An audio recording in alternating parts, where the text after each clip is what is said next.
Na-recover ang iba't ibang uri ng armas at kagamitan ng mga tauhan ng PNP Special Action Force, katuwang ang Philippine Army sa isinagawang counterinsurgency operation sa bayan ng Haniway, Iloilo.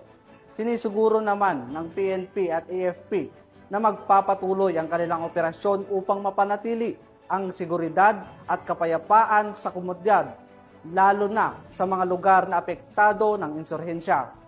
Police Corporal Marcelino Termenes sa balita.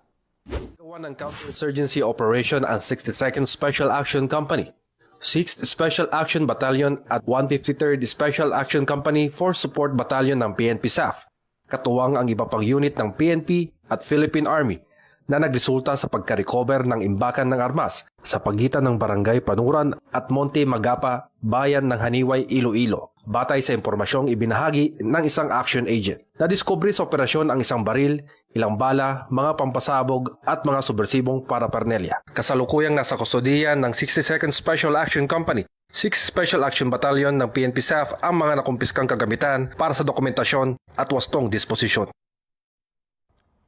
At mula dito sa headquarters sa Fort Santo Domingo, Santa Rosa City, Laguna, ang tahanan ng inyong tagaligtas. Ako ang inyong PNN correspondent, Police Corporal Marcelino Termenes, alagad ng batas, taga-taguyod ng Balitang Pulis.